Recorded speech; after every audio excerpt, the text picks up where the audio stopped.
নমস্কার বন্ধুরা, আজকে আমার রেসিপি নিরামিষ আলু ওলকচুর তরকারি। 300 গ্রাম কচুকে আমি ভালো করে ডুমো ডুমো করে কেটে ধুয়ে নিয়েছি। তারপর কড়াইয়ে বেশ কিছুটা পরিমাণ জল দিয়ে 1 চামচ নুন দিয়ে দেবো। জলটা গরম হয়ে গেলে কচুটা একটু ভাপিয়ে নেব। তারপর কড়াইয়ে বেশ কিছুটা পরিমাণ তেল দিয়ে দুটো টুকরো করা আলু আমি 1 চামচ নুন দিয়ে লাল লাল করে ভেজে নেব। ভাজা হয়ে গেলে একটা প্লেটে তুলে নেব।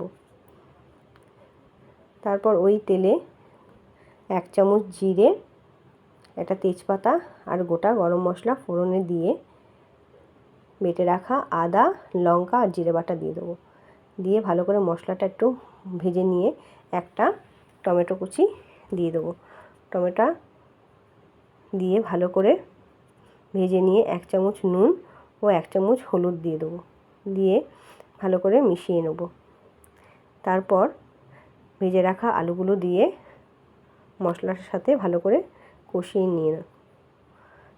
কষানো হয়ে গেলে সেদ্ধ করা কচুগুলো দিয়ে দেবো।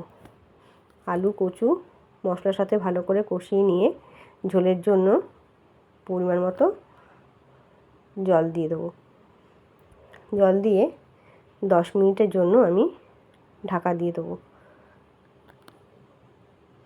10 মিনিট হয়ে গেলে আলু কচুটা সেদ্ধ হয়ে গেলে বন্ধুরা ভাজা জিরে আর ধনে বাটা দিয়ে দেবো। তারপর স্বাদ মতো চিনি আর শাহি গরম মশলা দিয়ে ভালো করে একটু নাড়িয়ে নেব।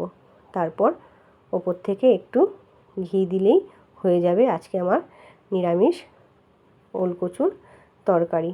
বন্ধুরা, রেসিপিটি ভালো লাগলে অবশ্যই লাইক, শেয়ার, কমেন্ট করতে ভুলবেন না।